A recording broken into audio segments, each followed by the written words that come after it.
तो हम अपना नेक्स्ट क्वेश्चन करते हैं। In a village 30% of the population is literate. 30% लोग लिटरेट मतलब पढ़े हुए हैं, पढ़े लिखे हैं। If the total population is 6600 then the number of illiterates. तो देखो, हर चीज जो परसेंटेज होता है वो 100% बनता है। अब 100% में से 30% पढ़े लिखे हैं, लिटरेट है, तो इलिटरेट कितने हो गए? 70% क्या हो गए हमारे? इलिट। ठीक है, तो यानी कि 70%, लेकिन ये किसका होगा? ये 70% होगा, 70% ऑफ टोटल का, है ना। इलिटरेट बंदे हमारे हो जाएंगे 70%, मतलब 70/100 ऑफ का मतलब मल्टीप्लाई टोटल कितने हैं? 6600। डबल से डबल जीरो कैंसिल, जीरो आ गया, 642, 4620। Option number B is our correct answer. ठीक है, बोलता है 8% of x is 4% of y. 8% of x का मतलब हो गया 8/100, ऑफ का मतलब हो गया मल्टीप्लाई और x is equal 4% of y का मतलब होगा 4/100 मल्टीप्लाई बाय 1। 100 से 100 कैंसिल, 4 से 8 कैंसिल 2। तो यहाँ से हमें पता लगता है कि 2x इसके बराबर हो गया y। पूछा 20% ऑफ x क्या है, तो यहाँ से आप 20% ऑफ x निकाल लेते हैं in terms of y। Option में y है सब। ठीक है, तो देखो भाई 20% ऑफ x का मतलब क्या? 20/100 ऑफ x। ठीक है, अच्छा यहाँ से अगर मैं x की वैल्यू निकालूं तो x की वैल्यू क्या होती है? y/2 होती है। ठीक है, तो यहाँ पे क्या करो, 20/100 मल्टीप्लाई y/, कटे, आंसर आ गया y/10। तो ये y/10 का मतलब होता है 10% of y। Option number A. तो y/10 है ना, तो इसको परसेंट बनाने के लिए मल्टीप्लाई बाय 100, जैसे y/10 है तो इसको यहाँ पे अलग से बता देता हूँ। जब भी हमें परसेंटेज बनाना होता है तो क्या करते हैं? मल्टीप्लाई बाय 100 कर सकते हैं ना। तो क्या हो जाता है, या अपॉन में 100 करना होता है बेसिकली। तो अपॉन में 100 करने के लिए सर 10/10 कर दिया मैंने मल्टीप्लाई, तो 10y/100 हो गया। और जब ये 100 हटेगा तो इसको आप 10% ऑफ y लिख सकते हैं। If 40% of 4/5 of 3/4 of a number is calculated, तो नंबर को हम x मान लेते हैं। ठीक है, तो हम कहते हैं 40% ऑफ, तो 40% ऑफ का मतलब हो गया 40% ये हो गया, ऑफ का मतलब हो गया मल्टीप्लाई 4/5 ये हो गया, ऑफ का मतलब फिर से मल्टीप्लाई 3/4, ऑफ का मतलब फिर से मल्टीप्लाई, नंबर मतलब x इज 48 मतलब is equal to 40। Then what is 1% of same number, यानी आपको क्या निकालना है? 1% ऑफ x निकालना है। तो पहले यहाँ से x की वैल्यू निकालते हैं। ये 4 से 4 कैंसिल हो जाएगा, ये 0 से 0 कैंसिल हो जाएगा, यहाँ से सिंप्लीफाई करते हैं। ये x इक्वल टू 40, 10 और 5 ऊपर चला जाएगा और यहाँ से 4 और 3 नीचे आ जाएगा। तो 3 से कटेगा 3 16 सा, 4 से कटेगा 4 सा, 4 5 सा 20, 200। x की वैल्यू क्या हो गई? 200। अब हमें क्या निकालना है? इसका 1%। तो 1% मतलब 1/100 ऑफ मतलब मल्टीप्लाई, और x की वैल्यू हम यहाँ से निकाल चुके 200। इसे सिंप्लीफाई करेंगे, आंसर क्या आएगा?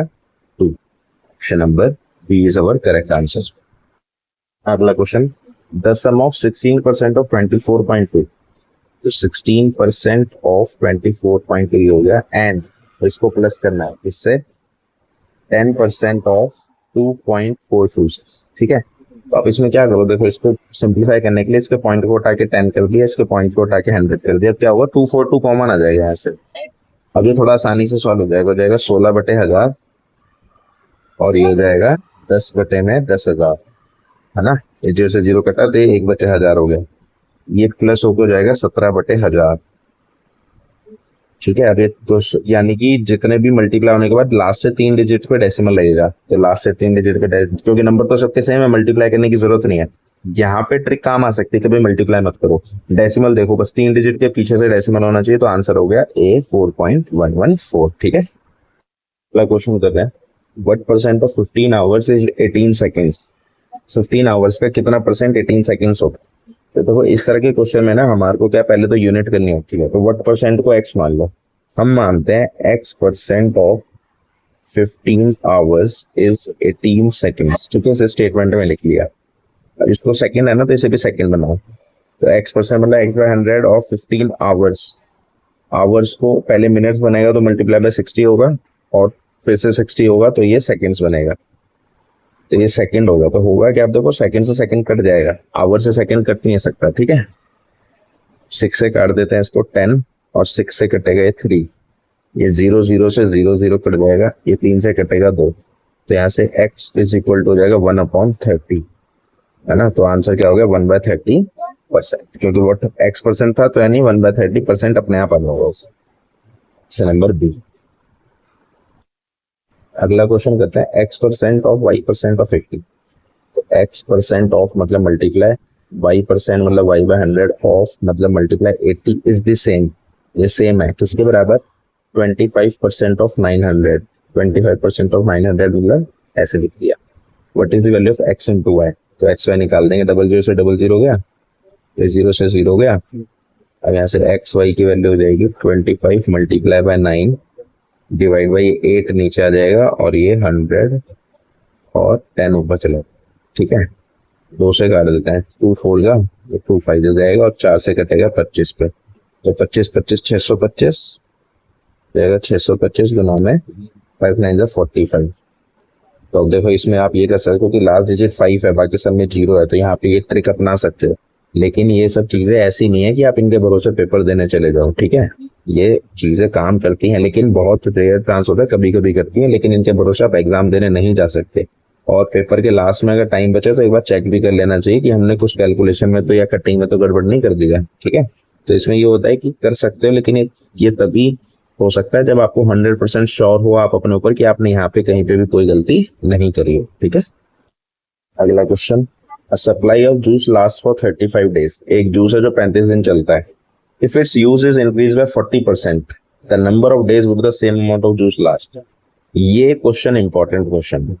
ठीक है, ये बहुत इंपॉर्टेंट क्वेश्चन है, इसको बहुत ध्यान से करना है। हालांकि अलग टाइप का क्वेश्चन है जो बीच में आ गया है, लेकिन फिर भी यहाँ कर लेते हैं। इसका हम अलग से टाइप में करेंगे, कंजम्पशन और वाला क्वेश्चन होता है ये स्पेशली आगे जब हम नेक्स्ट टाइप के क्वेश्चंस करेंगे उसमें स्पेशली आएगा, बट अभी आ गया तो इसे कर लेते हैं। ठीक है, इस तरह के क्वेश्चन को ना देखो बहुत ही रैंडमली बहुत सारी आपको ट्रिक्स बताएंगे, लेकिन पेपर में सब ट्रिक फेल हो जाएगी।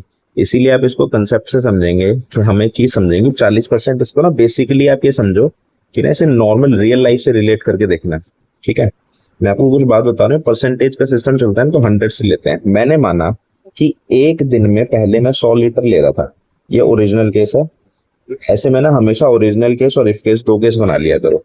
तो ओरिजिनल में मैंने मान लिया कि एक दिन में भाई मैं 100 लीटर जो भी खा रहा है क्या ले रहा है जूस पी रहा था। लेकिन अगर केस में क्या हुआ कि भाई एक दिन में आप कितना ले रहे हो 140 लीटर ले रहे हो, क्योंकि 40% हमारी कंजम्पशन बढ़ गई। अब मेरे पास जूस कितने दिन का था 35 दिन का। तो ओरिजिनली मेरे पास कितना जूस है 35 दिन के लिए, 35 गुना 100 मैंने मान लिया मेरे पास 3500 लीटर जूस था, है ना मेरे पास।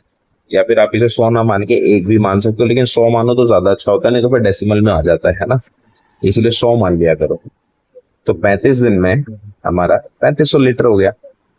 अब हम ये देखेंगे कि ये 3500 लीटर कितने दिन चलेगा अगर एक दिन में साहब, तो इसे ना उल्टा कर देंगे। हमेशा हम याद रखना जो आंसर हमें चाहिए उसे राइट हैंड पे रखना है। तो मैं मानता हूँ कि भाई 140 लीटर एक दिन चलने वाला था। ठीक है, तो 1 लीटर कितने दिन चलेगा 1/140 दिन चलेगा। ठीक, लेकिन हमारे पास तो 3500 लीटर था, तो हम देखेंगे कि 3500 लीटर कितने दिन चलेगा 1/140 गुना में 3500। यूनिटरी मेथड है, कुछ नहीं करना, कट गया आंसर आएगा 35/14। 7 से कटेगा 5 एक 350 आएगा, 50 7 दूनी 2 से कटेगा 25, आंसर आ गया 25 इज ऑप्शन नंबर ए। अभी ये एक क्वेश्चन है इसीलिए आपको लग रहा होगा कि बीच में रैंडमली आ गया, लेकिन इसका जब हम टाइप में जाएंगे तो स्पेशली इसी तरह के बहुत सारे क्वेश्चन करेंगे तो अब आपको क्लियर हो जाएगा। और इससे बेस्ट मेथड आपको कोई नहीं मिलेगा, क्योंकि रटना कुछ नहीं है, कंसेप्ट को समझना है, थोड़ा सा टेक्निकल दिमाग लगाना है। ओरिजिनल केस और इफ केस ये 2 ले लोगे, कहानी आराम से खत्म हो जाती है। ठीक है, कोई भी रटना नहीं है, कोई फॉर्मूला नहीं रटना, तरीके से करना है, समझ के करना है। अगला question, if 60% of a is 30% of b. तो 60% ऑफ ए मतलब हो गया 60/100 गुना में किसके बराबर है 30% ऑफ बी मतलब 30/100 गुना में बी। अब नेक्स्ट लाइन है बी 40% ऑफ सी। बी किसके बराबर है 40% ऑफ सी के, मतलब लाइन पे काट देते हैं इसको। तो 40% ऑफ सी मतलब 40/100 गुना में सी। और तीसरी लाइन है सी इज x% ऑफ ए। सी किसके बराबर है x% ऑफ ए। एक्स की वैल्यू, अब देखो इस एक्स की वैल्यू तभी आएगी जब सी और ए में से आपस में कट जाए। सी और ए आपस में डायरेक्ट रिलेशन नहीं है, तो सी को भी बी बना दो और ए को भी बी बना दो। अगर मैं दोनों को बी बना दूं तो दोनों कट के एक्स की वैल्यू आ जाएगी। तो ये कंसेप्ट होता है, ध्यान से देखें। 100 से 100 गया, इससे गया, तो यहाँ से मैं ए की वैल्यू लिख लेता हूँ। 2a इज टू बी हो जाएगा कट के, यहाँ से ए की वैल्यू आती है b/, ठीक है, ये मैंने यहाँ डाल दी। ये लास्ट में डाल देंगे, चलोगे ऐसे ही, इससे कट गया, 2 से कटा 2/5, यहाँ से सी की वैल्यू हो जाएगी 5/5b/2। इन दोनों वैल्यू को यहाँ डाल दो, तो ये कलर चेंज कर लेता है, हो गया 5b/2 is equal to x/100 multiply by a हो गया हमारा b/, अभी b से b कस गया, 2 से 2 कट गया, x की वैल्यू क्या होगी 500। इससे मैंने आपको बताया ना, एक कंसेप्ट होता है, मैंने जैसे बताया कि एक इक्वेशन का आंसर तभी आएगा जब उसमें से एक वेरिएबल आपको ना पता हो, तो ये कंसेप्ट यहाँ लग रहा है, तो इसीलिए कंसेप्ट का क्लियर होना बहुत जरूरी है रेदर देन कुछ भी रटना, ठीक है।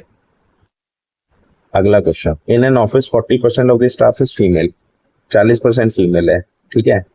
टोटल को हमने एक्स मान लिया, इसमें से फीमेल कितनी होगी 40%। तो इसमें एक चीज देखो, इसमें ना कहीं पे भी नंबर नहीं लिखा है ना, कहीं भी नंबर नहीं लिखा है, तो आप इसको 100 मान के लेट कर सकते हो वैसे चाहो तो आप देखो इसे ना 100 लेट करके करना है। मैंने मान लिया टोटल 100, इसमें से फीमेल्स कितनी है बोलता है 40%, तो फीमेल 40 हो गए, मेल कितने हो गए 60 हो गए, जो बचे वो मेल हो जाए। इसके बाद 70% of female staff are married, unmarried बताओ। अब इसमें से 70% मैरिड है, इसमें से मैरिड जो है कितने 70%, तो इसमें 70% कितना हो जाएगा 70/100 गुना में 40, 0 0 0 0, 28 मैरिड है, तो यहाँ पे अनमैरिड कितने हो गए 12, ठीक है, अनमैरिड कितने हो गए 12 हो गए। ऐसे यहाँ पे इसमें से 50% है, तो 50 तो 30 मैरिड है इसमें से, और अनमैरिड भी 30 है। अब इसने पूछा परसेंटेज ऑफ अनमैरिड स्टाफ कितना होगा 12 और 30, तो 12 + 30 कितना हो गया 42, तो डायरेक्ट 42% ही होगा, क्योंकि हमने 100 से लिया ना, तो हमें सॉल्व नहीं करना पड़ता, डायरेक्ट आंसर परसेंटेज में आ जाता है। Option number D is our correct answer, ठीक है। अगला क्वेश्चन है, if 50% of a number when added to 50 is equal to the number, 50% of a number when added to 50, यानी एक नंबर हमने x मान लिया, उसका 50% पता करके प्लस 50 किया, ये किसके बराबर है नंबर के बराबर है, ठीक है।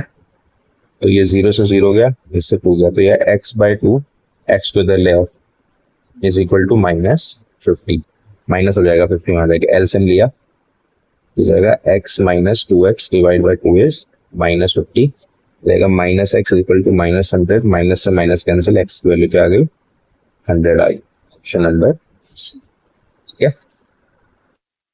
Next question, 83 1/3% of ₹90 is equal to 60% of what, ठीक है। तो x मान लेते हैं, इसे सिंपल स्टेटमेंट की फॉर्म में करता हूं, तो 3 3 9, इसे सिंपलीफाई कर लेते हैं, 3 3 9 और 3 8 24, 249 और 250, तो 250/3% है, तो परसेंट मतलब 1/100 हो गया, ऑफ मतलब मल्टीप्लाई ₹90 यहाँ आ गया, इज इक्वल टू 60%, मतलब 60/100 ऑफ x, 100 से 100 कैंसिल, 0 से 0 कैंसिल, ये 3 से कैंसिल होगा 3, 3 से कैंसिल होगा 2, यहाँ से x की वैल्यू हो जाती है 250 डिवाइड बाई 2, यानी कि 125, option number D is our correct answer. अगला question, 51% of a whole number is 750, 51% of a whole number, छोड़ो नंबर मान लेते हैं, होल नंबर से कोई फर्क नहीं पड़ेगा, किसके बराबर है 714 के। इस नंबर का 25% बताओ क्या होगा, ठीक है। तो इसको मैं सिंप्लीफाई करते हैं आगे, 51 से कैंसिल होगा 14 पे, ठीक है, 51 इंटू 14 देखो 4 5 20, 714, ठीक है, और x की वैल्यू आ गई 1400। अब ये बोलता है 25% of that number, second part बोला है इस नंबर का 25% निकालिए, यानी 25% ऑफ x निकालना है ना, 25/100 ऑफ 1400, 00 से 00 कैंसिल, जिस 250 और 350, ठीक है। समझते हैं what percent of a day is 30 minute, तो हमने इसको x मान लिया, तो हम करेंगे x% of 1 day is 30 minutes. अब हमें इन दोनों को सेम यूनिट बनाना है, x% तो x/100 हो गया, ऑफ का मतलब मल्टीप्लाई, 1 डे में आवर्स कितने होते हैं 24 आवर्स, और मिनट बनाने के लिए मल्टीप्लाई बाय 60 मिनट हो गए। अब हो गया मिनट से मिनट कैंसिल, इससे 2 कैंसिल, यहाँ से x की वैल्यू हो जाएगी 100 डिवाइड बाय 24 मल्टीप्लाई बाय 2, ये कटेगा 50 पे, ये भी कटेगा 25/12, हो जाएगा 2.083%, ऑप्शन आंसर बी आएगा आंसर, ठीक है। नेक्स्ट क्वेश्चन है, अ बास्केट कंटेन्स 300 मैंगोज, एक बास्केट में 300 आम है, 75 mango were distributed among some students, 75 बांट दिए, तो बचे कितने? 300 में से 75 गए तो बचे कितने? 225। अब ये 225 300 का कितना परसेंट है? तो 225 बटे 300 गुना में 100 परसेंटेज निकाल रहे हैं। 225 का परसेंटेज निकालना 300 में से 321, 3 कर दिया 15, 75% बच गया। या फिर एक और तरीका, अगर ये इसमें दिक्कत हो रही तो आप मानो x percent of 300 is equal to 225, ऐसे भी कर सकते हो। तो x बटे 100 into 300 is equal to 220, but cancel होकर 3 आया, x की वैल्यू भी क्या है? 75। ठीक है। अगला क्वेश्चन कहता है the weight of 2 iron balls are this and this respectively. 2 ball है A और B मान लेते हैं। What is the percentage weight of the first ball with respect to second ball? तो फर्स्ट बॉल का वेट किसके हिसाब से निकालना है? सेकंड बॉल के हिसाब से। तो सेकंड बॉल नीचे आएगी, फर्स्ट बॉल ऊपर आएगी, मल्टीप्लाई बाय 100।